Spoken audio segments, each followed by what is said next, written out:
My Sinister Harry Potter crossover short story, Harry Potter and the Babylonian Deity. Chapter 3, The Girl in the Yellow Raincoat. Year 1996. "Father is home," Dudley called out gleefully, stopping his video game to shout this glorious news, being certain to stop and pound on the locked cupboard door. Petunia Dursley wiped her hands on a towel and came out, giving a sour look at the locked cupboard door as if it had uttered a profanity in her presence. She went to greet her husband, Dudley's large frame bobbing excitedly after her. Vernon Dursley had been in a good mood coming home. He had made a profitable contract. However, his face became stormy when he saw his wife and son at the door. Though Petunia always greeted him, he knew her expressions well enough to know there had been an incident with the accursed boy. Another dead giveaway was Dudley at her side. Normally, his son was sitting catatonically in front of the television and could barely manage a hello to his father. "What did the boy do this time?" Vernon Dursley thundered, red-faced. Inside the cupboard, 9-year-old Harry Potter gulped. His stomach did flip-flops, knowing what was coming, knowing it couldn't be avoided. He could hear his Aunt Petunia quietly explain. A few seconds later, the latch on the cupboard was undone, and Vernon Dursley pulled his nephew out forcibly by his hair. Harry cried out as Vernon continued to drag him into the living room. "Explain yourself, boy," Vernon roared, finally letting go of Harry's hair. "I don't know how it happened. I don't think it was my fault," Harry cried. "Of course it was your fault. Your teacher's hair didn't turn blue by itself, did it?" "Well, yes, actually it did," Harry shouted back, trying to defend himself, even though he knew he was just making things worse. He always wondered why he had bothered afterwards, and yet the injustice always seemed to demand that he try to defend himself. "It just happened. I didn't touch her." "We took you in when your worthless parents got themselves killed," Vernon Dursley snarled, pointing a finger right between Harry's eyes. "We didn't have to. Nobody would have blamed us for sending you to the orphanage. We have provided you a roof over your head, food, clothing, more than what you deserve. We have tried to raise you properly, yet you don't even have the decency to behave yourself at school." "I didn't do it!" Harry screamed. Suddenly all the light bulbs in the room exploded, causing Petunia to yelp. Dudley stared dumbly with his mouth open. Uncle Vernon was shocked into silence for all but a minute, and then he renewed his tirade. "Didn't do it, eh? Just like you didn't just blow out those light bulbs." "What you say isn't even possible," Harry yelled. "How could I do any of this stuff that you accuse me of?" "You know very well how." Vernon Dursley lost his patience and grabbed the boy's arm. He forced the boy over his lap, pulling down Harry's pants with his free hand. He grabbed the board of correction from its station and started paddling the squirming boy. Petunia Dursley turned away and went back to the kitchen to finish making dinner. Dudley watched his father punish Harry with a big grin.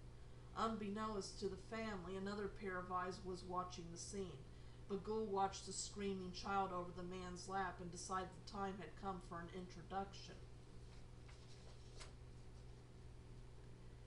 Harry laid inside the cupboard, crying softly.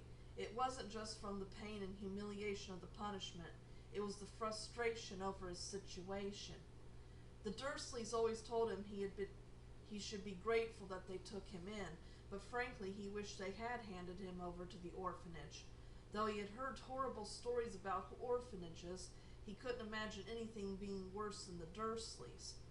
He knew his parents couldn't help dying. The Dursleys told him that they had been drunk and had crashed into a truck.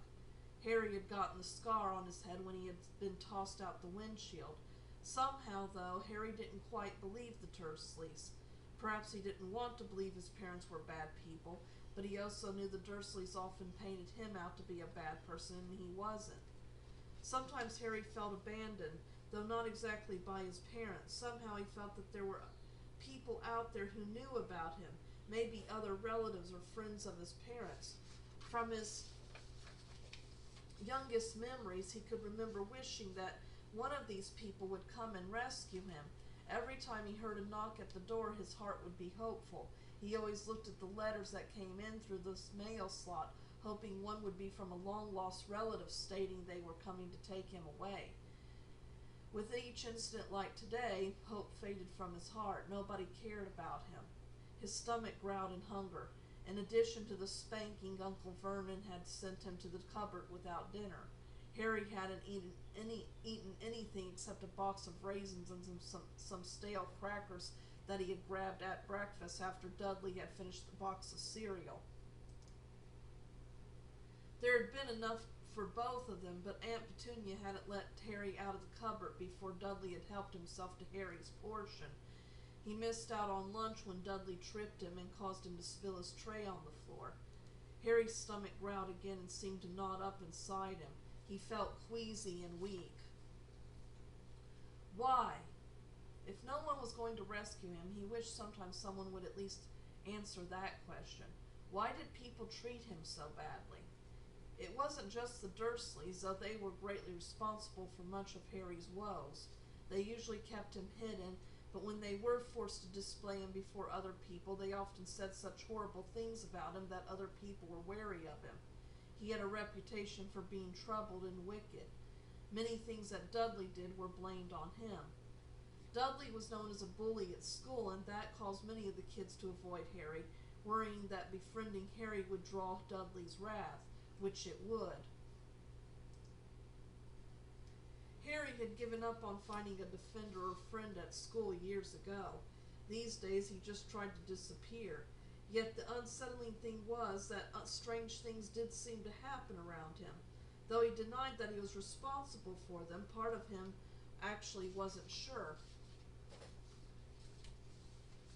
For example, with what happened to his teacher.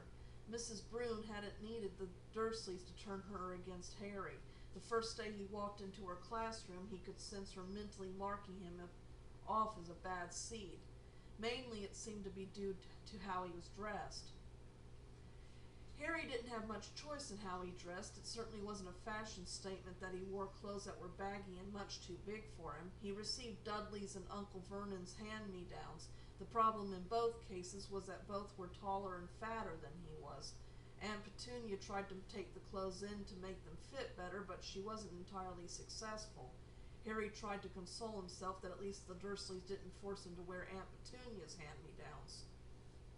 Today at school, he had been walking up to hand in his homework when his pants fell down. It had been really embarrassing, particularly as he didn't wear underwear. Mrs. Broom had thought he had done it on purpose. She yelled at him, saying many things that hurt his feelings.